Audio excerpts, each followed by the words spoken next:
खुलुमबाय लोगोफोर, गोजोन फुंबिलि बयनिसिमबो। नोंथांमोनखौ एनबि ब्रह्म चेनेलाव आरो फिन खेबसेबाव बयखौबो बरायनाय बावहरग्रोनाय जाबाय। आं दिनै नोंथांमोननि सिगाङाव आरोबाव मोननैसो सानसेयारि खौरां लानानै फैबावलायबाय। आसा खालामो नोंथांमोनहा खौरांखौ खोनासंनानै मोजां मोनगोन आरो जोबजासे नायलांगोन। गिबि खौराङावनो दङ, मेघालयनि खैला खनि बेरफ्रुनायाव आरोबाव सानै गोथै सह'फोर मोन्दों। सुबुंनि अनजिमाया सा 27 जाबाय।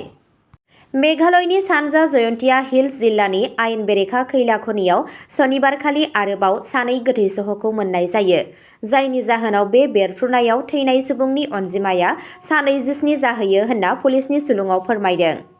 बिथांमोनहा बुंबावो दि बृहस्पतिबारखालि बमा बेरफ्रुनाय जाथाय जानाय उमस्कु गामिनि थांस्कु ओनसोलाव गोबां एजेन्सिफोरा नागिरनाया सोलिबाय थानाय समावनो गोथै सह'फोरखौ मोननाय जादों। पुलिस सुपारिन्टेन्डेन्ट बिकास कुमारआ फोरमायनाय बादिब्ला थैनाय सुबुंनि सिनायथिखौ रोखा खालामनो नाजागासिनो दं। कलिहाट पुलिस थानायाव Indian penal code, mines and minerals development and regulation act आरो एक्सप्ल'सिभ साबस्टेन्स एक्टनि आयेन बायदियै मोनसे एफआइआर होनाय जादों। दासिम बे जाथायजों लोब्बा थानाय सानै दायनिगिरि फारियै जलापेट परदुं गामिनि 36 बोसोर बैसोनि परमे सिरमां आरो सुथुंगा फबाइलं गामिनि 42 बोसोर बैसोनि समिबारखौ हमनो हादों होनना बिथांमोनहा बुङो। गुबुन मोनसे खौराङाव दङ, कन्टेनार ट्राकआ गंसे बासजों सौग्रावनायाव सा 6 सुबुंनि जिउ खहा। पुलिसआ फोरमायनाय बादिब्ला सनिबारखालि फुंनि समाव यमुना एक्सप्रेसवेयाव गंसे कन्टेनार ट्राकआ गंसे बासजों सौग्रावनायाव सा 6 सुबुंनि जिउ खहा जायो आरो सासे जोखोम जायो। बिथांमोनहा बुङो दि बे जाथाया सुरेर पुलिस थानानि सिङाव थानाय ओनसोलाव हरनि 2:45 रिंगासोआव जादों। पुलिसआ फोरमायनाय बादिब्ला कानपुरनि नयडानिफ्राय रसुलाबादसिम थांनाय बासआ सासे दावबायारिखौ रेस्टरुमाव बाहायनो होनो थाखाय गेजेराव थाथ'दोंमोन। बे समावनो कन्टेनार ट्राकआ सेरनिफ्राय सौग्रावनानै सा 6 सुबुंनि जिउ खहा जायो आरो सासे जोखोम जायो। जोखोम जानाय सुबुंखौ जिल्ला फाहामसालियाव लांनाय जादों आरो बिथांनि हालोदआ गाहाम दं होननानै पुलिसनि सुलुङाव फोरमायदों। बास आरो ट्राक गंनैनिबो सालायगिरिफोरा जाथायथिलिनिफ्राय खारखोमायो। बेनि सायाव नायबिजिरनाया सोलिगासिनो दं। गुबुन मोनसे खौराङाव दङ, गुरुग्रामाव 3 बोसोर बैसोनि उन्दै हिन्जावसाखौ नखरनि खामानि मावग्राफोरा आथोनारि गाग्लोबदों। शुक्रबाराव फोरमायनाय बादिब्ला सेक्टर 54 नि मोनसे ससाइटियाव 3 बोसोर बैसोनि सासे हिन्जावसाखौ सानै हिन्जाव नखरनि खामानि मावग्रा आरो बिसोरनि हौवा लोगोआ दान मोननैनि थाखाय आथोनारि गाज्रि आखु दिन्थिदों। गथ'नि बिमा-बिफानि अजद होनायनि उनाव सेक्टर 53 पुलिस थानायाव आइपिसि आरो पक्स' एक्टनि सोमोन्दो गोनां धाराफोरनि सिङाव एफआइआर रेजिस्टार खालामनाय जादों होनना बिथांमोनहा बुंबावो। पुलिसआ फोरमायनाय बादिब्ला बे जाथाया 2025 मायथाइनि दिसेम्बर दाननिफ्राय 2026 मायथाइनि जानुवारिनि गेजेराव जादों। हिन्जावसाया गावनि दुखु-दाहाखौ बिमानो फोरमायनायनि उनाव बिमा-बिफाया बे जाथायनि बागै पुलिसनो फोरमायो, जायनि जाहोनाव बुधबारखालि एफआइआर होनाय जायो आरो सुलुंनिफ्राय मिथिनो मोननाय बादिब्ला न'आव खामानि मावग्राफोरखौ पुलिसआ गावनि आवथायाव लादों, नाथाय बेखौ मावख'आरि महरै रोखा खालामनाय जायाखै। गुबुन मोनसे खौराङाव दङ, सासे फोरोंगिरिनि बुनायनि जाहोनाव थाखो 8 नि सासे फरायसाया जिउ गोमायो। डुमडुमानि फिलौबारि शंकरदेब शिशु निकेतननि 8 थाखोनि फरायसा उत्पल थायेनि दुखुनांथाव जिउ गोमानायखौ लानानै गोख्रों अजद मोननाय जादों। खौरां मोननाय बादिब्ला उत्पलआ बे एखे फरायसालिनि सनजिब छेत्री मुंनि सासे फोरोंगिरिनि देहायारि गाग्लोबनायनि जाहोनाव थैदों। फरायसानि बिफा गमेश थायेआ शिबसागरनि आमगुरियाव थायो। अजद होनाय बादिब्ला फरायसालिनिफ्राय होखारनाय समाव फरायसाखौ गाज्रियै बुनाय जादों। बे जाथाया बृहस्पतिबारखालि जादोंमोन आरो फरायसालिनि बिबानगिरिफोरा बे जाथायखौ दोनखोमानो नाजादोंमोन होननानै दाबि खालामनाय जादों। बै सानखालि बियो फरायसाखौ गोब्राब थासारियाव आसाम मेडिकेल कलेज हस्पिटाल एएमसीएचआव थिसनो। दुखुनि बाथ्रा दि थांनाय हरनि 10:30 रिंगासोआव जखम जानायनि जाहोनाव उत्पलआ जिउ गोमायो।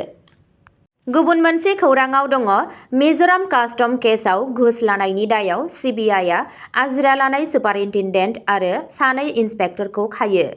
सेन्ट्रेल ब्युर' अफ इनभेस्टिगेशन (सिबिआइआ) मिज'रामाव सिखाव फालांगि खालामनाय मुवाफोरखौ हगारनायजों सोमोन्दो थानाय घुस लानाय आरो कारापसन केसनि सायाव सासे आजिरा मोननाय सुपारिन्टेन्डेन्ट आरो सानै इन्सपेक्टरजों लोगोसे सा 3 कास्टम मावख'गिरिफोरनि बेरेखा एफआइआर थिसनदों। 5 फेब्रुआरिनि मोनसे मावख'आरि बिबुंथिनि बादिब्ला बे केसखौ 3 फेब्रुआरि 2026 आव रेजिस्टार खालामनाय जादोंमोन, जाय केसखौ एडिशनेल कमिशनार CJST गुवाहाटीआ होनाय अजदनि उनाव रेजिस्टार खालामनाय जादों। दायनिगिरि बिबानगिरिफोरा सिगाङाव मिज'रामनि चम्पाइआव थानाय कास्टम प्रिभेन्टिभ फर्स CPF आव थिसनजादोंमोन आरो गावारि मुलाम्फानि थाखाय गावसोरनि मावख'आरि मासिफोरखौ गाज्रियै बाहायदोंमोन होनना अजद होनाय जादों। बिबुंथिनि बादिब्ला अजद होनाय जादों दि 2022 आरो 2023 मायथाइनि गेजेराव मावख'गिरिफोरा नांगौ जानाय फोरमानलाइफोरखौ थियारि खालामालासेनो आयेन बेरेखायै सुपारि, सिगारेट आरो गुबुन मुवा बेसादफोरनि केपफोरखौ हमनानै दोनदोंमोन आरो बेनि उनाव सोमोन्दो गोनां हान्जानिफ्राय घुस दाबि खालामदों। एजेन्सिया फोरमायनाय बादिब्ला गुबुन गुबुन समाव 35 लाख रांनिबो बांसिन आयेन बेरेखा रां मोननायनि उनाव जब्द खालामनाय मुवा बेसादफोरखौ हगारना होनाय जादों। नायबिजिरनायनि बाहागो महरै CBIआ अरुणाचल प्रदेशनि इटानगर, आसामनि गुवाहाटी, राजस्थाननि सीकर, बिहारनि पाटना आरो मणिपुरनि चुराचान्दपुरजों लोगोसे गोबां जायगाफोराव दायनिगिरिनि न'आव सिग्रोमगासिनो दं। एजेन्सिया फोरमायनाय बादिब्ला बे जाथायनि सायाव आरोबाव नायबिजिरनाया सोलिगासिनो दं। गुबुन मोनसे खौराङाव दङ आसामाव कार्बि आंलं जिल्ला खुंथायआ गुबुन हादोरारि महरै फोसावनाय 3 सुबुंखौ 24 घन्टानि गेजेराव आसाम आरो हादर नागारनो बिथोन होदों। बे सुबुंफोरा हादोरसायाव आयेन बेरेखायै थागासिनो दं होनना फरेनियार्स ट्रिब्युनेलआ रोखा खालामनायनि उनाव बे खामानिखौ लानाय जादों। मावख'गिरिफोरा बुंदों दि 2 फेब्रुआरियाव गुबुन हादोरनिफ्राय हाबफैनाय सुबुंखौ दैथायहरनायनि बिथोन 1950 मायथाइनि एक्टनि सिङाव होनाय जादों। जिल्ला कमिशनारआ गासै बिफानफोरखौ बिथोनखौ मोजाङै मानिनो आरो बेखौ थाबैनो मावफुंनो बिथोन होयो। बे बिथोनाव मुंख'जानाय 3 सुबुंफोरनि मुंफोरा जाबाय मानजा नादिपार गामिनि महम्मद फैजुल हक, हिदिम टेरन बस्तिनि महम्मद रफिकुल आली आरो यादव रायग्रान्ट ओनसोलनि महम्मद फकारुद्दिन। आयेनारि बिजिरनायनि उनाव गुबुन गुबुन हादोरारि ट्रिब्युनेलनि केसफोराव साफ्रोमबो गुबुन हादोरारि फोसावजादों। बिथांमोनखौ धुबरी, श्रीभूमि एबा खोला सालमारा मानकाचार जिल्लाफोरनि गेजेरजों थिखानाय लामाजों थांनो बिथोन होनाय जादों। बिसोरनि मुंफोरखौ भटार फारिलाइनिफ्राय बोखारनाय जागोन, रेशन कार्डफोरखौ बन्द खालामनाय जागोन, आधार कार्डफोरखौ फ्रिज खालामनाय जागोन आरो सोरखारनि गासैबो अनसाय सुबिदाफोरखौ बन्द खालामनाय जागोन। जोबथा खौराङाव दङ पाकिस्तानआ इस्लामाबाद बमा बेरहोनाय 4 सुबुंखौ खादों, जिउ खोमानांनाय सुबुंफोरखौ फबनाय। पाकिस्ताननि रौनिया हान्जाया बुङो दि टेकनिकेल आरो सुबुं इन्टेलिजेन्सनि सायाव बिथा खालामनानै खालामनाय बे अपारेसननि जाहोनाव सुइसाइड गाग्लोबग्रानि 4 हेफाजाबगिरिजों लोगोसे गाग्लोबनायनि गुबै दायनिगिरि आफगान दाइशनि मास्टार माइन्डखौबो हमनो हायो। मावख'आरिफोरा फोरमायनाय बादिब्ला बे गाग्लोबनायाव जिउ खोमानांनाय सुबुंफोरखौ फबनो थाखाय सनिबारखालि राजथावनियाव रोजा रोजा दुखु गोनां सुबुंफोरा ज' जादों, जेराव खमैबो सा 32 सिबियारिफोरा जिउ खोमादों आरो सा 170 सुबुंफोरा जोखोम जादोंमोन। अब्ला दिनैनि खौराङा बेखिनियावनो जोबबाय। एसेनोसै, गोजोन्थों।